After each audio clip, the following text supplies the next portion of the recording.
ሰላም የተወደዳችሁ የኢሬሳት ቴሌቪዥን ተከታታዮች፣ ለዛሬ ሰኔ 20 ቀን 2026 የተሰናዱ የምሽት ዜናዎች ወደ እናንተ ማድረስ እንጀምራለን። እንድትከታተሉን በአክብሮት እንጠይቃለን። አበይት ነጥቦቹን በቅድሚያ የኤርትራ ሰማዕታት ቀን በሀገር ውስጥና በውጭ ሀገር ታስቦ ዋለ። ኢዜማ በህወሓት ላይ የማያዳግም እርምጃ እንዲወሰድ ጥሪ አቀረበ። የጋዜጠኞች መብት ተሟጋቹ ድርጅት ሲፒጄ የኢትዮጵያ ባለስልጣናት ጋዜጠኛ ሳልሳዊት ባይነሳኝን በአስቸኳይ ከእስር እንዲለቁ ጠየቀ። በደቡብ አፍሪካ መጤጠል ተቃዋሚዎች ላይ ሽጉጥ ያወጣው ኢትዮጵያዊ ክስ ቀረበበት። ትክክለኛ ሀብቴ በዓለም አቀፍ ተቋማት ከሚገመተው በላይ ነው ሲሉ አሊኮ ዳንጎቴ ተናገሩ። በምስራቃዊ ሊቢያ የባህር ዳርቻ የአንዲት ህፃን ሴት ልጅን ጨምሮ የ15 ፍልሰተኞች አስከሬን ተገኘ። የአሜሪካና የኢራን ልዑካን ለውይይት ወደ ስዊዘርላንድ እያቀኑ ነው። ወደ ዝርዝር ዜና እናልፋለን። የኤርትራ የሰማዕታት ቀን በሀገር ውስጥና በውጭ ሀገር ታስቦ ዋለ። በሀገር ውስጥና በውጭ ሀገር የሚኖሩ ኤርትራውያን የሰማዕታት ቀን በክብር አስበው መዋላቸውን ዛሬ ሰኔ 20 ቀን የወጣው መረጃ አመላክቷል። በየዓመቱ ሰኔ 20 ቀን የሚከበረው ይህ ዕለት ለኤርትራ ሕዝብ ትልቅ ኃላፊነትን የሚያሸክምና የሰማዕታት አደራ እንዲተገበር የሚያስታውስ መሆኑን በርካታ መረጃዎች ይጠቅሳሉ። ይሁን እንጂ የህግደፍ ስርዓት በየዓመቱ ሰኔ 20 በሚል ስያሜ ጀግና ሰማዕታትንና ቤተሰቦቻቸውን ለፖለቲካ መሸቀጫነትና ለጥቅሙ እንደሚጠቀምባቸው በርካታ ኤርትራውያን ይገልጻሉ።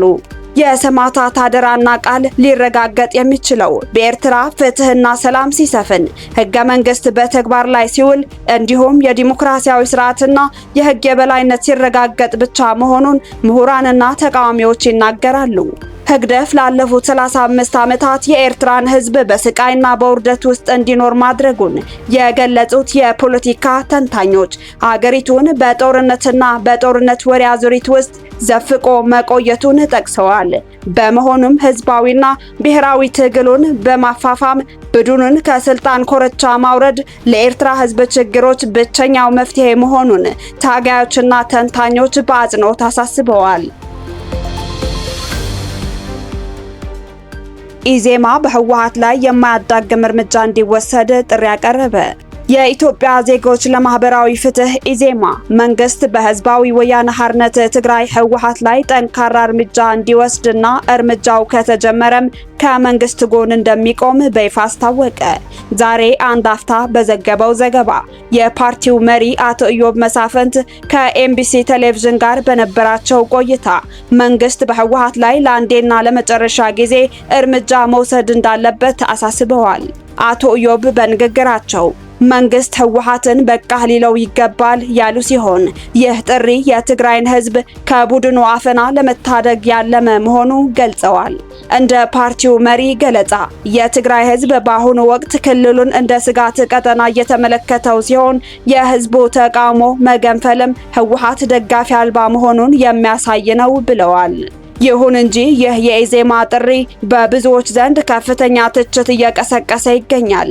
አንዳንድ ተቺዎች እንደሚሉት ፓርቲው ህዝብን መታደግ የሚል ሽፋን ይኑረው እንጂ ንግግሩ ግልጽ የሆነ ጦርነት ጥሪና ቀጣይ ደም መፋሰስን የሚጋብዝ ነው ተባለ።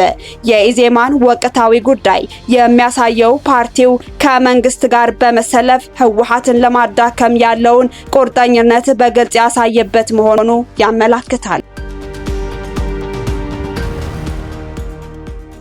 የጋዜጠኞች መብት ተሟጋቹ ድርጅት ሲፒጄ የኢትዮጵያ ባለስልጣናት ጋዜጠኛ ሳልሳዊት ባይነሳኝን በአስቸኳይ ከእስር እንዲለቁ ጠየቀ። ጋዜጠኛ ሳልሳዊት ባለፈው ግንቦት 24 ቀን 2018 ዓ.ም ከተከናወነው ምርጫ ማግስት በኦሮሚያ ክልል ስለደረሰው ጥቃት በማህበራዊ መገናኛ ገጾቿ ላይ በመተቸቷ ሰኔ 1 ቀን 2018 ዓ.ም አዲስ አበባ ውስጥ ከሚገኘው መኖሪያ ቤቷ ተወስዳ መታሰሯን ቤተሰቦቿ ገልጸዋል። የሲፒጄ የአፍሪካ ዳይሬክተር አንጄላ ኩዌንታል ጋዜጠኛዋ ያለምንም ክስ ፍርድ ቤት ሳትቀርብ በእስር ላይ እንድትቆይ መደረጉ የሰብአዊ መብት ጥሰት ነው ማለታቸው የፈረንሳይ ዜና አገልግሎት ዘግበዋል። የኢትዮጵያ ባለስልጣናት ጋዜጠኛዋን በአስቸኳይ እንዲፈቱ ወይም ክሷን በግልጽ አሳውቀው ፍርድ ቤት እንዲያቀርቧት ድርጅቱ ጥሪ አቅርበዋል። ቀደም ሲል በመንግስት መገናኛ ብዙሃን ተሰራ የነበረችው ሳልሳዊት በገለልተኛ ማህበራዊ ሚዲያ ላይ የምታቀርበው ትችት ለመታሰሯ ምክንያት ሳይሆን እንዳልቀረ ይታመናል። በዚህ ወር መጀመሪያ ላይ ኦግስቲን ፓሲሊ የተባለች ፈረንሳዊት ጋዜጠኛ ከሀገር የተባረረች ሲሆን አዲስ ስታንዳርድ የተባለ ጋዜጣም ባለፈው የካቲት ወር ፍቃዱ መታገዱ ይታወሳል። የአዘጋጇና የሌሎችም ጋዜጠኞች እስራቶች በሀገሪቱ የነጻ መገናኛ ብዙሃን ላይ እየተደረገ ያለውን ከፍተኛ ጫና ያሳያል ሲል ሲፒጄ በሪፖርቱ ጨምሮ ገልጸዋል። የኢትዮጵያ መንግስት በጋዜጠኞችና በሚዲያ አካላት እየወሰደው ያለው ጫና እና እርምጃ አገሪቱ ከድጡ ወደ ማጡ እየመራት መሆኑን ምሁራንና ተንታኞች ይገልጻሉ። በደቡብ አፍሪካ መጤጠል ተቃዋሚዎች ላይ ሽጉጥ ያወጣው ኢትዮጵያዊ ክስ ቀረበበት። በደቡብ አፍሪካ ዶክሜንት የሌላቸው የውጭ ሀገር ዜጎች በሙሉ ከጁን 30 በፊት አገሪቱን ለቀው እንዲወጡ የሚጠይቅ ሰልፍ እየተካሄደ መሆኑ ይታወቃል። ይህ የተቃውሞ ሰልፍ እሁድ ዕለት በሙፓላንጋ ግዛት በሚገኘው ዴልምስ ከተማ ተከናውኗል። በወቅቱም ወረደ ጂና ጉዮ የተባለ አንድ ኢትዮጵያዊ የሱቅ ባለቤት የአካባቢው ባለስልጣን በሆኑትና በሰልፉ ላይ ተሳታፊ በነበሩት ግለሰብ ላይ ሽጉጥ በማውጣት ማስፈራራቱን ተዘግቧል። ይህንን ተከትሎ ኢትዮጵያዊው ወዲያውኑ በቁጥጥር ስር የዋለ ሲሆን ትላንት ፍርድ ቤት መቅረቡን ሲቲዝን ጋዜጣ ገልጿል። ተከሳሹ ለፍርድ ቤቱ ድርጊቱን በመፈጸሙን አምኖ በስሜታዊነት እንዳደረገውና ከዚህ ቀደም ምንም አይነት ወንጀል ላይ እንዳልተሰማራ አስታውቋል። በመሆኑም በዋስ ወጥቶ ለመከራከር እንዲፈቀድለት የጠየቀ ሲሆን ፍርድ ቤቱ በዋስትናው ጥያቄ ላይ ብይን ለመስጠት ለሰኞ ቀጠሮ ሰጥቶታል። የክሱን ጉዳይ ለማየት ደግሞ መዝገቡን ለጁን 23 እንደቀጠረው ዘገባው አስረድቷል። ይህ በእንዲህ እንዳለ ተቃውሞ ሰልፉን ከሚያስተባብሩት መካከል አንዱ የሆነው አክሽን ኤስኤ የተሰኘው የመጤጠል ድርጅት የኢትዮጵያዊውን ድርጊት አጥብቆ እንደሚቃወም አስታውቋል። የድርጅቱ መሪ የሆኑት ሜሪ ፋዲ ሲናገሩ እንዲህ አይነቱን ድርጊት እንቃወማለን። የውጭ ዜጎች ወደ ሀገራቸው ይሄዱ የምንለው ለዚህ ነው። መንግስት የውጭ ዜጎችን ፍልሰት መቆጣጠር ካለመቻሉም በላይ አሁን ደግሞ የውጭ ዜጎች የመንግስትን ስርዓት መውደቅ እያሳዩን ነው ብለዋል።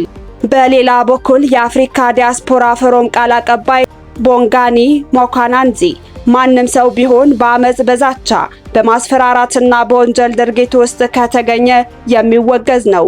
እንዲህ አይነቱ ባህሪ በዲሞክራሲያዊ ማህበረሰብ ውስጥ ተቀባይነት የለውም በማለት ገልጸዋል። ትክክለኛ ሀብቴ በዓለም አቀፍ ተቋማት ከሚገመተው በላይ ነው ሲሉ አሊኮ ዳንጎቴ ተናገሩ። የአፍሪካ ቁጥር 1 ባለሀብት የሆኑት ናይጄሪያዊው አሊኮ ዳንጎቴ ትክክለኛ የሀብት መጠናቸው እንደ ፎርብስ እና ብሉምበርግ ያሉ ዓለም አቀፍ ተቋማት ከሚዘግቡት በላይ ሊሆን እንደሚችል ገለጹ። ሰኔ 20 ቀን 2026 ዲዳብሊው አፍሪካ ባወጣው ዘገባ ባለሀብቱ ስኩል ኦፍ ሃርድ ኖክስ ከተሰኘው የዩቲዩብ ገጽ ጋር ባደረጉት አጭር ቆይታ ግዙፍ ድርጅቶቻቸው ገና በይፋ በአክሲዮን ገበያ ላይ ስላልተመዘገቡ ትክክለኛ ሀብታቸው በትክክል ሊሰላ እንዳልቻለ አመላክተዋል ሲል ዘግበዋል።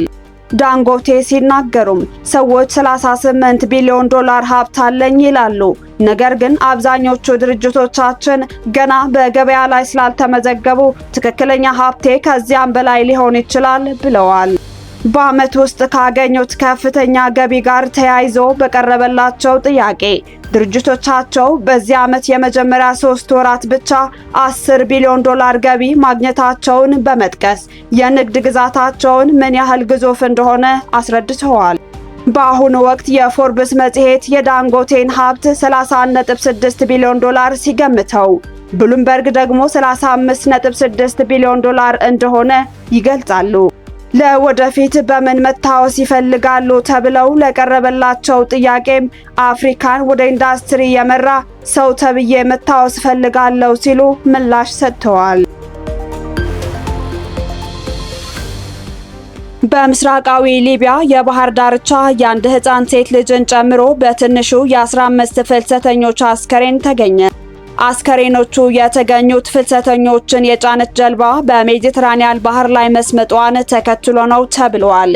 ጀልባዋ በአጠቃላይ 61 ሰዎችን አሳፍራ እንደነበር ከባህር አደጋው የተረፉ 10 ሰዎች ተናግረዋል። የባህር ድንበር ጠባቂዎች እንዳሉት አስከሬኖቹ ከግብጽ ድንበር አቅራቢያ በምትገኘው ቶብሩክ በተባለች የሊቢያ ከተማ የተለያዩ የባህር ዳርቻዎች ላይ ተበታትነውና ተበላሽተው ተገኝተዋል። በጀልባዋ ላይ ተሳፍረው የነበሩ በርካታ ሰዎች መሆናቸውን ተከትሎ አሁንም ተጨማሪ አስከሬኖች ሊገኙ እንደሚችሉ ባለስልጣናቱ አስጠንቅቀዋል። የቶብሩክ ቀይ ጨረቃ በፌስቡክ ገጹ ላይ በለቀቃቸው ምስሎች የበጎ ፈቃደኞችን አስከሬኖችን ከአለታማ የባህር ዳርቻዎች በማንሳት በነጭ ፕላስቲክ ከረጢቶች ውስጥ ሲያደርጉ ታይተዋል። በጎሪጎሬሳውያኑ 2011 የሙአመር ጋዳፊ አገዛዝ ከተገረሰሰ ወዲህ ሊቢያ ወደ አውሮፓ ለመሻገር ለሚፈልጉ ፍልሰተኞች ዋነኛ መሸጋገሪያ ሆናለች። በርካታ ፍልሰተኞች በረሃውንና የሜዲትራኒያኑ ባህርን የሚያቋርጡ አደገኛ መንገዶችን በመጠቀም ከጦርነትና ከድህነት ለማምለጥ ሲሞክሩ ቆይተዋል። በርካቶችም ሕይወታቸውን አጥተዋል። በሊባኖስ የተደረሰውን የተኩስ አቁም ተከትሎ የአሜሪካና የኢራን ልዑካን ለውይይት ወደ ስዊዘርላንድ እያቀኑ ነው። በሊባኖስ የተደረሰው የተኩስ አቁም ስምምነት በጊዜያዊው የኢራን የጦርነት ስምምነት ዙሪያ የተጀመረውን ጥረት በድጋሚ ያነቃቃው በመሆኑ የአሜሪካው ልዑክ ስቲቭ ዊትኮፍ እና የኢራኑ የውጭ ጉዳይ ሚኒስተር አባስ አራግቺ ለውይይት ወደ ስዊዘርላንድ እያቀኑ መሆናቸውን አክሲዮስ አርብ ዕለት ዘግቧል። እስራኤልና ሄዝቦላህ አርብ ዕለት በሊባኖስ የተኩስ አቁም ስምምነት ላይ የደረሱት ቀደም ሲል የተቀሰቀሰው አስከፊ ውጊያ የሆርሙዝ ወሽመጥን ለመክፈትና የነዳጅ አቅርቦትን ለማረጋጋት ወሳኝ በሆነው በአሜሪካና በኢራን ውይይት ላይ ጥርጣሬ ካስከተለ በኋላ ነው።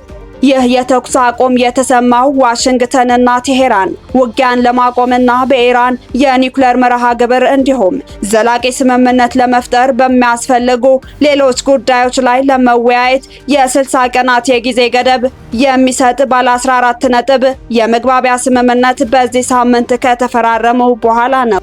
ይሁን እንጂ የአሜሪካው ምክትል ፕሬዝዳንት ጄዲ ቫንስ በኢራን በሚደገፈው የሂዝቦላህ ታጣቂ ቡድንና በእስራኤል መካከል በሊባኖስ በተቀሰቀሰው ከፍተኛ ውጥረት ሳቢያ ለዚሁ ውይይት ወደ ስዊዘርላንድ ለማድረግ አቅደውት የነበረውን ጉዞ ሰርዘውት ነበር።